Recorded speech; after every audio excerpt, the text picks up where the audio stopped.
سحر صديقي الممثله المغربيه اللي دايره جدل كبير في رمضان، يعني في هذه الايام هذه على السوشيال ميديا بسبب واحد اللقاء اللي دارته مع الصحفي المخضرم نوفل العوامله على التلفزه المغربيه.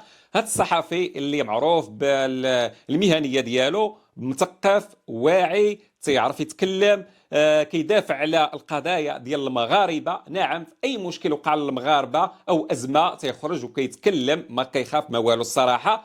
هذا الصحفي اللي كيمثل 100% الشعب المغربي. ولكن في واحد اللقاء صحفي استضافها نوفل العوامله، هذه الممثله سحر الصديقي، طرح عليها اسئله عامه، اسئله عاديه. من بين الاسئله قال لها هذيك الادوار اللي كديريهم في التلفزه المغربيه، سواء في السيدكومات او في المسلسلات او في الافلام، يعني تيخلقوا مشكل في الاسر المغربيه، لان ذاك الدور المغاربه كاملين ما عجبهمش. صراحه انا شخصيا قبل ما نشوف هذا الفيديو ديال نوفل العوامله ما عجبنيش الدور ديالها، سواء في رمضان اللي فات او في رمضان. دابا المشكل كيعاودوا نفس الدور، صافي تقنت هذا الدور، لا خص نفس الدور.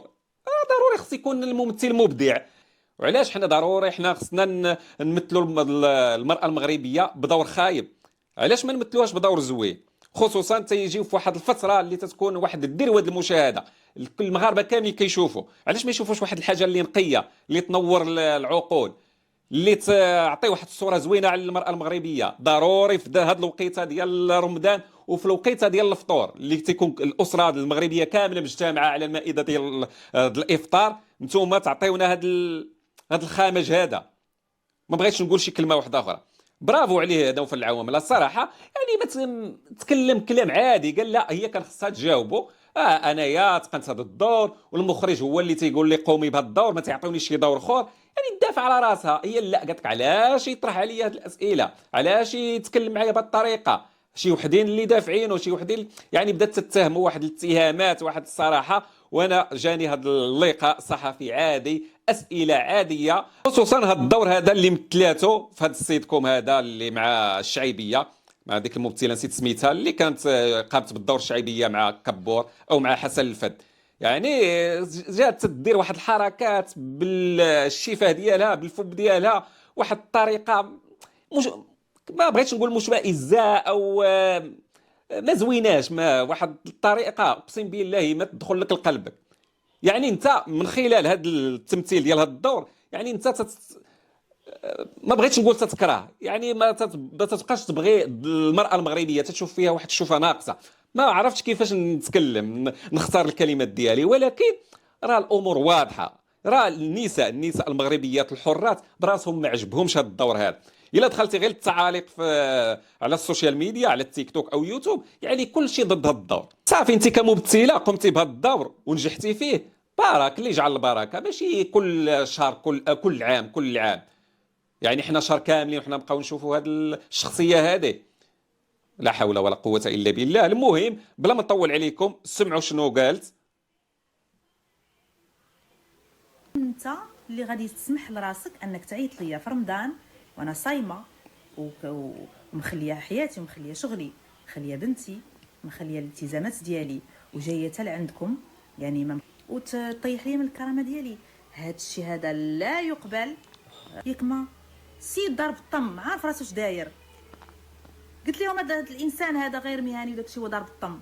عاد جابوه ليا من بعد كيقول لي لا انا ما قصدتش، وانا انت غير كيتسحب لك. وانا قلت له واش انت محرش، واش انت حيت هو في مهنه الصحافه مهنه شريفه، المهنه ملي كتجيب فيها شي شخص وكدير معاه لقاء صحفي بطبيعه الحال راه محايد وراه مهنه شريفه، كيف ما قلتي هو ما قال حتى شي كلمه العيب. طرح عليك سؤال عادي كأي سؤال. الصحفي راه من حقه يطرح أسئلة، وهاد الأسئلة يعني تتصب في واحد المجال اللي عام، اللي المغاربة كاملين خصهم يعرفوا. يعني مجال ماشي يطرح عليك أسئلة ديال حياتك الشخصية داخل البيت ديالك، داخل البيت الزوجية أو داخل الأسرة ديالك. يعني هذا متعلق بالتمثيل ديالك. يعني راه من حق المغاربة راه من حقهم يعرفوا ومن حقهم ينتقدوا. هو كيمثل الصوت المغربي. ونعطيكم واحد المعلومه مهمه، هاد البرامج اللي كنشوفوا على التلفزه المغربيه او هاد المسلسلات او السيتكومات او هاد الفكاهه بصفه عامه، راه حنا تنخلصوها من جيوبنا. المغاربه راه تيخلصوا من جيوبهم. راه كاين واحد الرسم، كاين في على البطاقه او على الورقه ديال الضوء او الورقه ديال الماء، تتقطع لنا واحد الرسوم، واحد النسبه من داك الخلاص اللي تخلصوا للضوء والماء، يعني تيمشي للتلفازه المغربيه، التلفازه العموميه المغربيه. يعني المغاربه كيخلصوا من جيوبهم على شنو كيشوفوا في التلفازه. الا ما عجبتهمش شي حاجه ضروري خصهم ينتقدوا، ضروري خصهم يتكلموا، ضروري خصهم يعترضوا. يعني راه من حقنا. دابا هذه ربما ما عارفاش هذه المعلومه، وهو كيمثل راه جزء من الشعب. هذا النوفل العوامله شي حاجه ضراته راه تضر حتى المغاربه. ما كتكونش مشحون ضده، ما كتكونش متحامل. علاش؟ وانا انسانه اصلا، انا انسانه طيبه. ما دابا كنشوفش هي راسي كبرت مثل الناس الموضوع كيف ما تنقولوا، كاملين. دارت من الحبه قبه.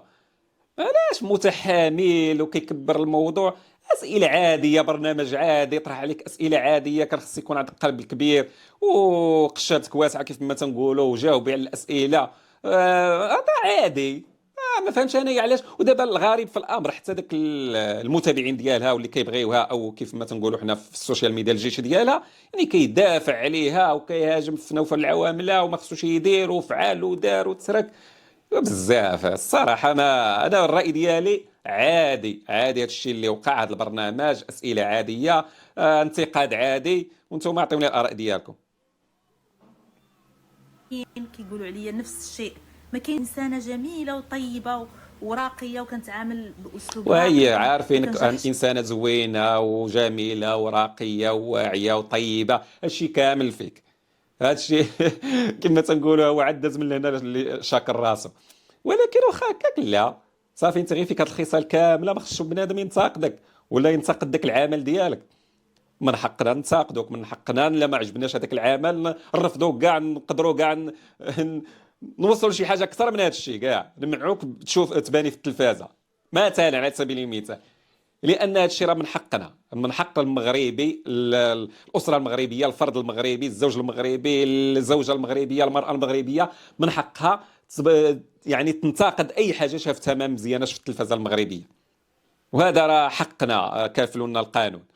كيف ما كتشوفوا هنايا سحر الصديقي ما عجبهاش الحال، ولكن برافو لنوفل العوامله، كيمثلني انا شخصيا وكيمثل بزاف، واحد النسبه، واحد الفئه كبيره من المغاربه كيمثلها. هي قالت لك غادي دير واحد المسطره قانونيه وغادي تتابعوا، واخا تتابعوا ما عندها ما تنيط منه كيف ما تنقولوا حنا بالدارجه. لان ما وصلش، يعني ما دار لهاش تشهير مثلا، او ما دار لهاش ما فيهاش السب والقذف مثلا. ما كاين حتى شي حاجه، برنامج عادي دار واحد الحوار بيناتهم، واحد الاسئله اجوبه. يعني شنو هي تبعت المسطره او او دعاته مثلا، او دارت له شي ما فهمتش انايا شنو غدير، شنو كاع مثلا غدير. ما غدير والو، غير ضجه على الخاوي، واحد الجدال، واحد الضجه على الخاوي كيف ما تنقولوا. المهم بالنسبه هذا السحر الصديقي دابا الناس وغادي نراسل اسمع. اكيد الهيئه العليا للاتصال السمعي البصري، لان الحوار كان خرج على الاخلاقيات ديالو. هذا مشيت لهيئه الاتصال، الهيئه العليا للاتصال